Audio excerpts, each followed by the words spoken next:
என் அன்பு உறவுகள் அனைவருக்கும் வணக்கம். ரொம்ப அன்பு உறவுகள் நம்ம கிட்ட கேட்டது என்ன அப்படின்னா, ஐயா ஆடி அமாவாசை நாங்க திருஷ்டி சுத்தி போனோம். ஆனா எங்க வீட்டுல நாங்க முன்னோர்களுக்கு படையல் போடுற வழக்கம் இருக்கு, தர்ப்பணம் பண்ற வழக்கம் இருக்கு. நாங்கெல்லாம் சுத்தி போடலாமா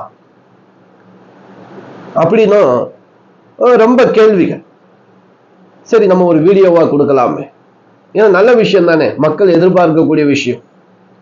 இந்த ஆடி அமாவாசை இருக்குங்களா, வருஷத்துல ஒரு முறை இந்த ஆடி அமாவாசை கடகத்துல சந்திர பகவான் ஆட்சியில் இருக்கும்போது சூரிய பகவானும் சேர்க்கை, அதாவது சூரியன் சந்திரன் கடகத்துல. இந்த கடக மாதங்கள் ரொம்ப விசேஷமான மாதம், ஆடி மாதம். அப்படிப்பட்ட மாதத்துல சந்திரனும் சூரியனும் சேரக்கூடிய மிக அற்புதமான நாள் தான் ஆடி அமாவாசை. இந்த ஆடி அமாவாசையில யாரெல்லாம் சுத்தி போடக்கூடாது, யாரெல்லாம் கண்டிப்பாக சுத்தி போடும் திருஷ்டி. ஏன்னா இந்த ஆடி அமாவாசையில அதிகமான கண் திருஷ்டியை இழுக்கக்கூடிய ராசிகள் ஒரு 3 ராசி இருக்கு. கண்டிப்பா அவங்க பண்ணி ஆகணும். அதே போல ஆடி அமாவாசையில கர்ப்பஸ்திரீகள், கருவுற்ற தாய்மார்கள் கண்டிப்பாக திருஷ்டி சுத்தி போடக்கூடாது. அந்த வீட்டிலையும் திருஷ்டி சுத்தி போடக்கூடாது. அந்த பெண்ணின் கணவர் திருஷ்டி சுத்தி போடக்கூடாது. அவங்க தானே நான் வெளியில போறேன், கோயில்ல சுத்தி போடுறேன் கூடாது. இந்த ஆடி அமாவாசைக்கு மட்டும் கவனத்துல வச்சுக்கிறேங்க. ஏன்னா இப்ப கருவுற்று இருக்கும்போது அதனுடைய பங்கு நம்மளுக்கு இருக்கு, அந்த குடும்பத்துக்கும் இருக்கு. அதனால தெய்வத்துடைய ஆற்றல் அவங்களுக்கு பரிபூரணமா இருக்கும் இந்த கருவுற்ற தாய்மார்களுக்கு. அதனால நம்ம போய் திருஷ்டி கழிக்கணும் அவசியம் இல்லை, பண்ணவும் கூடாது. அதே போல உங்களுக்கு ஒரு குழந்தை இருக்கு, வயசு 1 வயசு ஆகலை அப்படின்னா நீங்க கோயிலுக்கு கூட்டிட்டு போகலாம், இல்லை வீட்டுல பூசணிக்காய் சுத்தலாம். அவங்கள வச்சுக்கிட்டு சுத்தக்கூடாது. அவங்களுக்கு கற்பூரம் மட்டும்தான் சுத்தி வாசல்ல வச்சு ஏத்தணுமே தவிர அந்த குழந்தைய கையில வச்சுக்கிட்டு நம்ம குடும்பத்தோடு இந்த பூசணிக்காய் சுத்துறது, எலுமிச்சம்பழம் சுத்துறது அது கூடாது. ஏன்னா அந்த 1 வயசு பூர்த்தி ஆகிற வரைக்கும் தெய்வத்தினுடைய அந்த அனுக்கிரகத்தில் இருக்கும் அந்த குழந்தை. அதனால அந்த குழந்தைக்கு நம்ம சுத்தி போடக்கூடாது. பூசணிக்காய் இது எப்பயுமே வச்சுக்கணும், கணக்குல வச்சுக்கணும். நம்ம வீட்டுல ஒரு கிரக பிரவேசம் பண்ணா கூட நமக்கு குழந்தை இருக்கு கையில அப்படின்னா குழந்தைய ஓரமா வச்சுட்டு, இல்ல வீட்டுல இருந்து வெளியில பக்கத்தார்த்தையா கொடுத்துட்டு சுத்தணும். அவங்களுக்கு பூசணிக்காய் சுத்தி உடைக்கிறது, எலுமிச்சம்பழம் சுத்தி உடைக்கிறது, தேங்காய் சுத்தி உடைக்கிறது கூடாது. 1 வயசு பூர்த்தி ஆனதுக்கு அப்புறம் தான் உடைக்கணும். அது இந்த ஆடி அமாவாசைனா எல்லோருக்கும் என்ன திருஷ்டி சுத்தி கொடுக்கும். குறிப்பா ஒரு 3 ராசியில் பிறந்தவர்கள் நீங்க எங்க இருந்தாலும் எந்த வேலை இருந்தாலும் சரி, ஆனா இந்த திருஷ்டி சுத்தி போடக்கூடிய நேரம் இருக்கு பாருங்க, மாலை நேர வேலையாக இருக்க வேண்டும். அதாவது சூரியன் அஸ்தமனத்திற்கு பிறகு 6 மணிக்கு மேல, சாயங்காலம் 6 மணிக்கு மேல.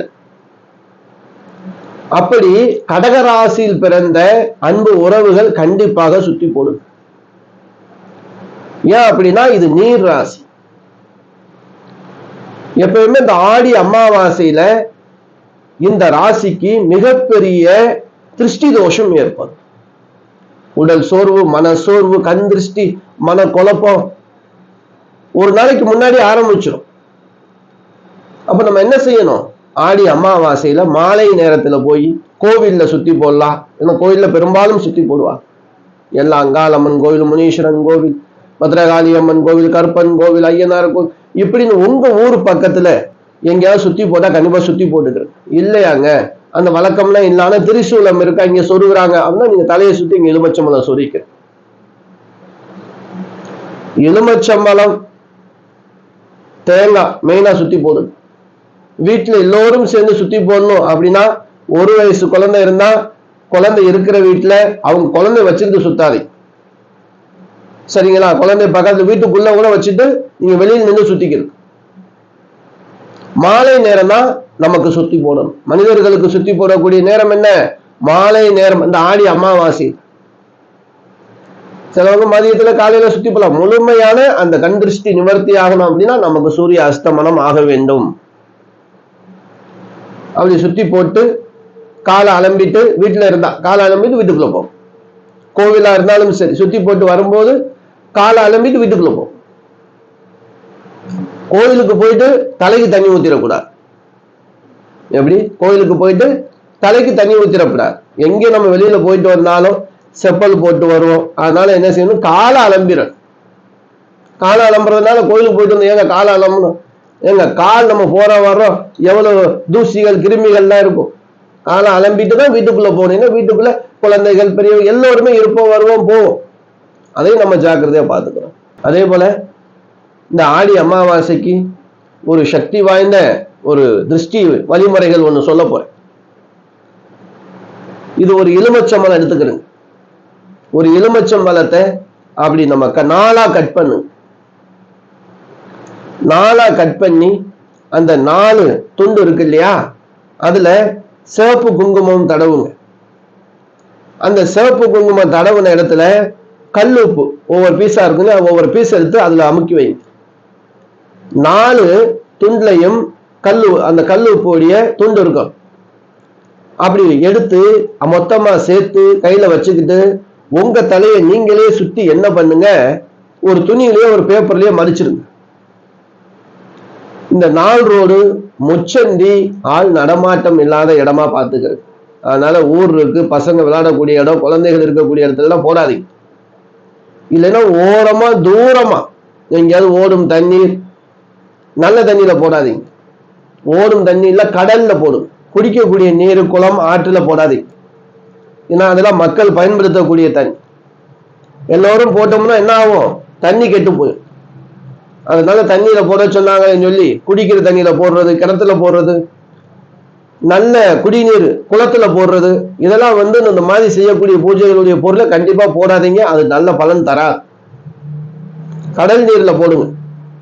பேப்பர் எல்லாம் ஒன்னும் ஆகாது. துணி இருந்தா துணி எடுத்து ஓரமா வச்சுட்டு அந்த எலுமிச்சம்பழத்தை போடணும். பிளாஸ்டிக் பொருள்லாம் தண்ணிக்குள்ள போடக்கூடாது. ஏன்னா நம்மளுடைய வாழ்வாதாரத்துக்கு மிகப்பெரிய பாதிப்பை ஏற்படுத்தும் இந்த பிளாஸ்டிக் பொருள் போடுறது. அதே போல இந்த எலுமிச்சம்பழத்துல குண்டு ஊசி குத்திட்டு தூக்கி தண்ணியில போறதுனால அது கரை ஒதுங்கும் போது யார் காலையாவது குத்தும். நம்ம ஒரு விஷயத்தை செய்யும் போது நம்மளுடைய பாதுகாப்புக்காக செய்யறோம். அந்த செய்யற பொருளை வெளியில கொண்டு போய் நம்ம போடும்போது மற்றவங்களுடைய பாதுகாப்பு சரியா இருக்கா, அவங்களுக்கு என்ன பிரச்சனையாவது வருமானம் பார்த்துட்டு செய்யணும் அன்பு உறவுகளை. அதனால திருஷ்டி சுத்தி போடுங்க. நான் சொன்னது போல கர்ப்பஸ்திரிகள் வேண்டாம். 1 வயது பூர்த்தி ஆகாத குழந்தைகளுக்கு திருஷ்டி சுத்தி போட வேண்டாம். வீட்டிலேயே கற்பூரம் சுத்தி போட்டா போதும். அதே போல ரொம்ப பேர் கேட்டாங்க, கடைகளுக்கு சுத்தி போடுறது. கடைகளுக்கு மதியம் உச்சி வேலை சுத்தி போடலாம். உச்சி காலங்கிறது 12 மணில இருந்து ஒரு 3 மணி வரைக்கும் கூட நீங்க சுத்தி போடும். ஏன்னா 12, 1 ராவு காலம், சுத்தி போடுறதுக்கு ராவு காலம் பார்க்க தேவையில்லை. அதனால நீங்க கடை வியாபாரம் தொழில் செய்ய இடத்துல சுத்தி போடணும் அப்படின்னா முதல்ல எலுமிச்சம்பழம், அதுக்கப்புறம் தேங்காய், கடைசியா பூசணிக்காய்.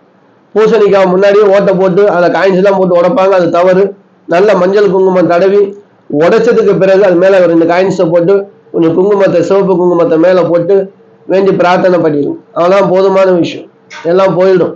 உயிரோட இருக்கக்கூடிய பூசணிக்காய் குத்தி முதல்ல அதை என்ன செய்யறோம், நம்ம தொலை போட்டு அதோட உயிரை எடுத்துடுறோம். அதுக்கப்புறம் உடைச்சு என்ன புண்ணியம் இருக்கு.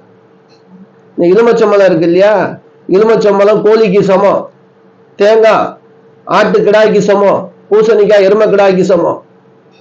அதான் சைவ அடிப்படையில் நம்ம பண்றோம். இப்படி பண்ணும்போது முன்கூட்டியே அதை கட் பண்ணி அதுக்குள்ள காயின்ஸ் போட்டு வைக்கிறது, உடைக்கிறதெல்லாம் தவறு. பண்ணக்கூடாது. அதுல பலன் இருக்காது. அன்பு உறவுகளை, திருஷ்டி சுத்தி போடக்கூடிய நேரம் மனிதர்களுக்கு மாலை நேரம் ரொம்ப ரொம்ப விசேஷம். கடை தொழில் செய்யக்கூடிய இடங்களுக்கு மதிய நேரம் உச்சிகாலம் விசேஷம்.